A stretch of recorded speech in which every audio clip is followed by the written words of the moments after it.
for Black Girl Nerds.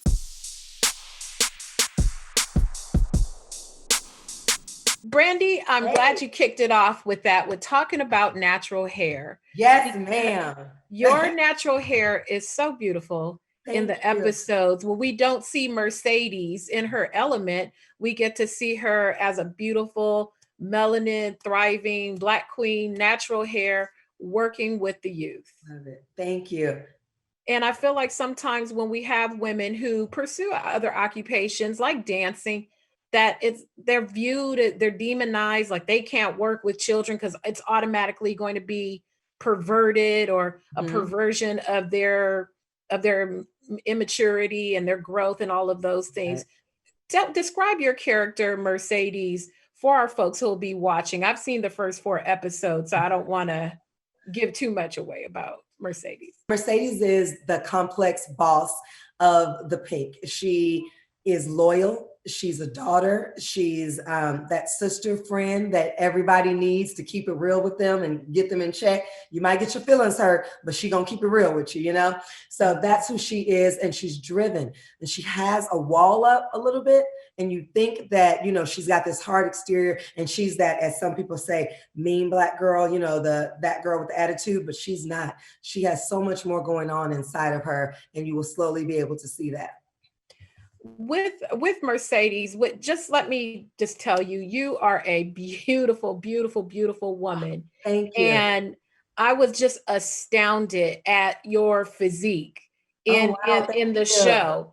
And it made me wonder, not just simply from, you know, a visual point of view. I imagine it has to be that much more challenging to keep your health and fitness on top of it, since you all are wearing so little because it's part of your character.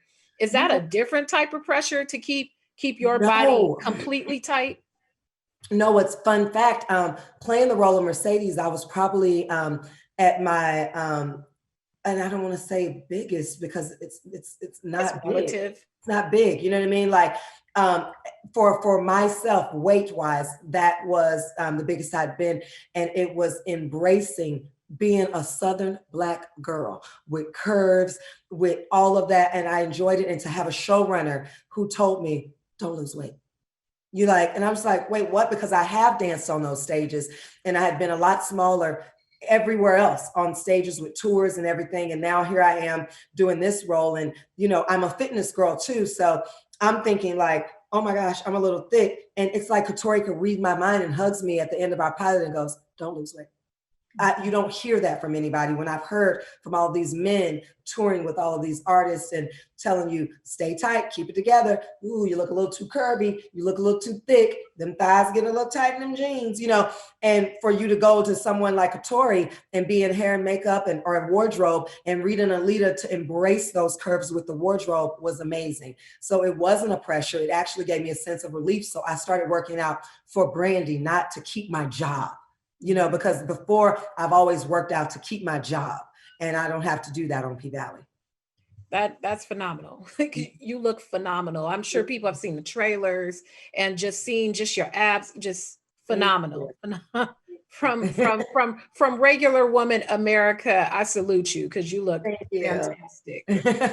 Mercedes has so many layers. You know, full disclosure, I've seen the first 4 episodes of the series and I was riveted. I watched all 4 of them back to back to back to back. Wow, thank you. I didn't spread them out over several days because I got really sucked into the personal sides of the characters and seeing beyond who they were as they were just dancers. And there were just so many layers and so many complex things about them that made them unique and interesting characters.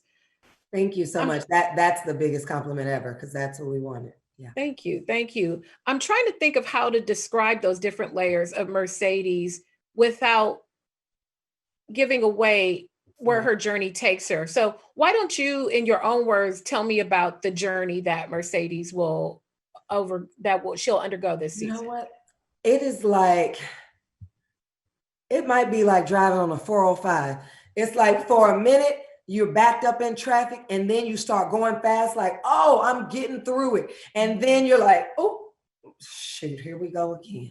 You know what I mean? Like I'm stuck again. Then you're like, oh, got to change lanes. I'm making it. Oh, stuck again. So that is Mercedes. Mercedes is the 405 on a Friday at 5 o'clock. We ain't going nowhere. We go. You ain't going nowhere. Right. You going somewhere. You're going to get there eventually. It's just going to take a while. Child, it's going to take a while. With I watched some things about Katori before today, and she mentioned in a little package for Starz that it was important to her, the authenticity of the characters, and she spent a lot of time just immersed in kind of Southern strip club culture and how it doesn't have the same stigma in the South of partying at a strip club like it would say in other cities, like other middle America type of cities. What is that vibe? What is strip club culture for the South?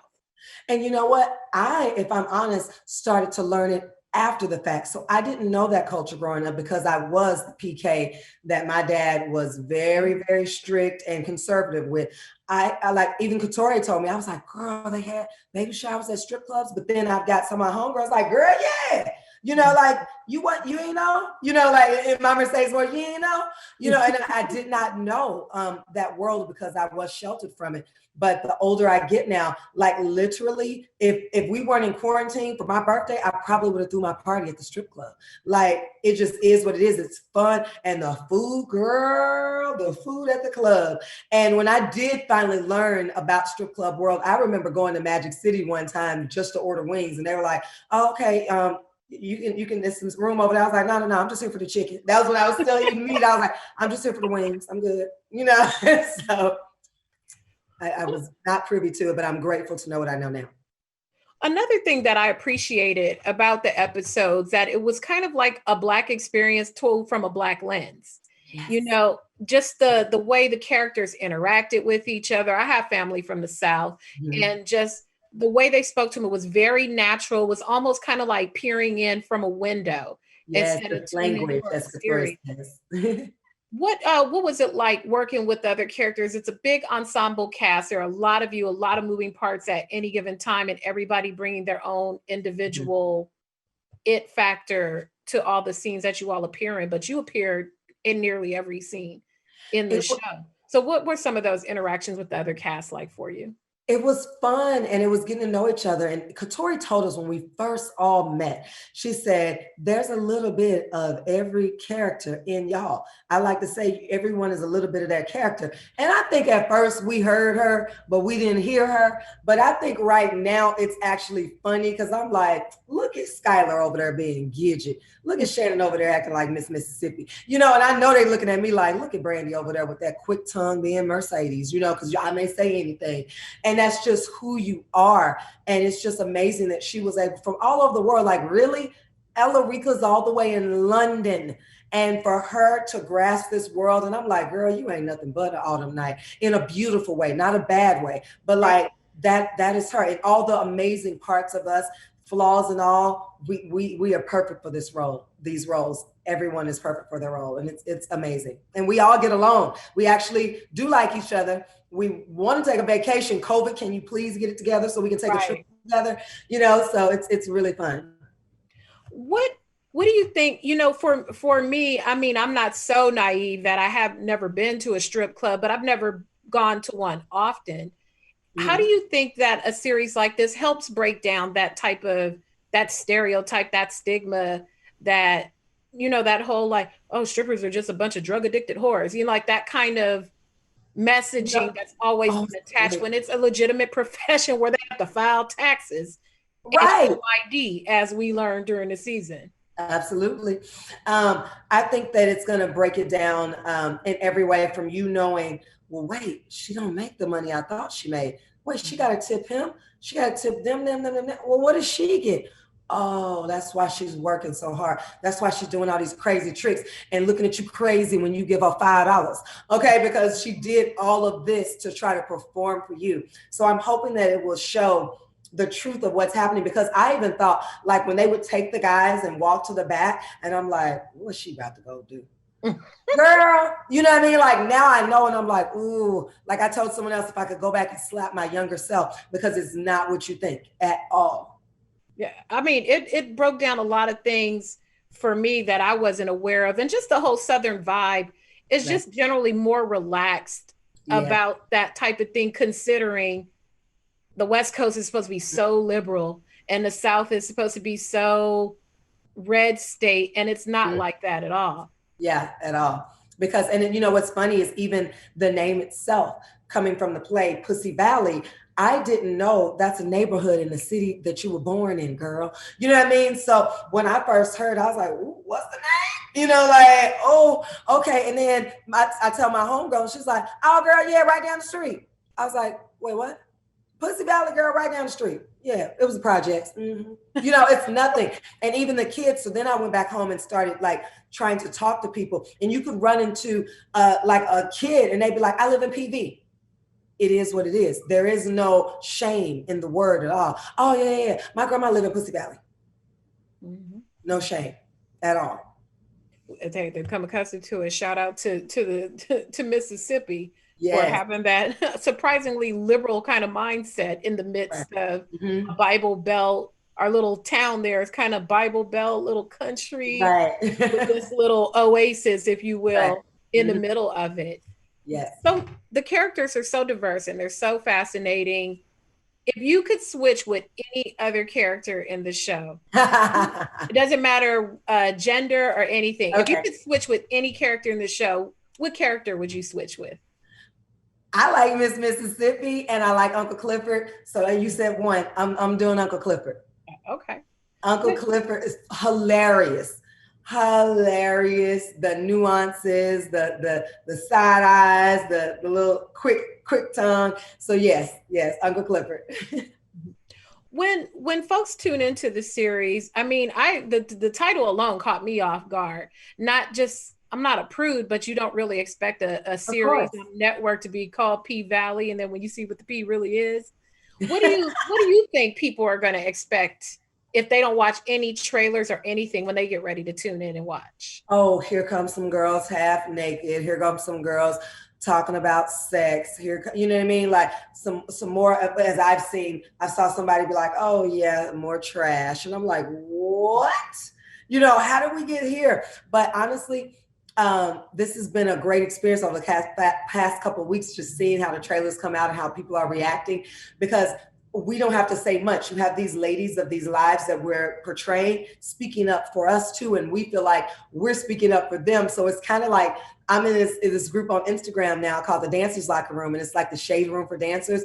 And I find myself like, I'm one of you too, girl. Like, I got you. You got my back. I got your back. So it's kind of like we're all just coming together, you know, with each other. And it's like, look, she's doing this for a reason. And they are so happy. It's really funny to see the difference. If you go in that group on Instagram and these women are going, thank you, Katori, thank you, Starz. Please finally showing this is why I'm doing this for my baby. This is why I'm doing this for this. I'm in nursing school. Like, these stories are amazing. But then you'll go on Facebook and see some chats and people are completely prudish like I was, because you just don't know. Just give it a chance. Watch it, and then you will grow from it, just like we need to all be growing right now in America. Don't judge a book by its cover, and take a minute and grow from it and learn. Absolutely. Very well put. Very well put. And so lastly, if you could describe Mercedes in just 3 words, what 3 words would you use to describe Mercedes? Mercedes is authentic, driven, and she's athletic. She's authentic, driven, and athletic. I love it. And a little bit, and a sensitive thug too. I think she's a little bit sensitive. I was trying to hold my sensitive thug in. I was like, she said 3, but I was about to say compassionate. That was my other one, because she is. And she, you know, just down to the things like in the beginning where she's like, you know, you need me to stay longer? You know, immediately that heart, you know, Uncle Clifford, wait a minute now, because I'm looking for you to tell me if you need me, I got your back. So she's definitely that too, a compassionate thug. Mm-hmm. Thank you so much, Brandee. You are gorgeous. You do a wonderful job. I enjoyed the episodes. I enjoyed the layers. We're going to cut this part out. You was whooping on your mama in the episode that I saw before today. I don't know, you know, I'm all for respecting elders, but mama had it coming. Listen, me too. And that's what I was like when I first read it. I was like, man, whew, people gonna have something to say about you putting hands on you, because that's the one thing you don't do, especially growing up in the South. Like mama can beat you down, but you better not swing back. But in this case, you took my whole soul out of my body. So yes. I never would have predicted that coming. We'll play this part after, we get past that episode, but your mom was breaking my heart. The character Mercedes' mom just broke my heart with how the treatment and taking your money and the guilt and just all those things that come with complicated parent-child relationships. I thought you both did a beautiful, beautiful job. So thank you very, very much. Thank you. Have a wonderful day, and please release like a fitness DVD or put something on YouTube. Yes, y'all gotta follow me in my fitness group on Facebook, because we've been working out and losing weight. Most of my ladies have lost about 20 pounds over the quarantine. So, yeah. Okay. I'm gonna look you up on Facebook. Thank you. Thank you, Brandee. I appreciate you. Have a wonderful day. You too. Bye-bye.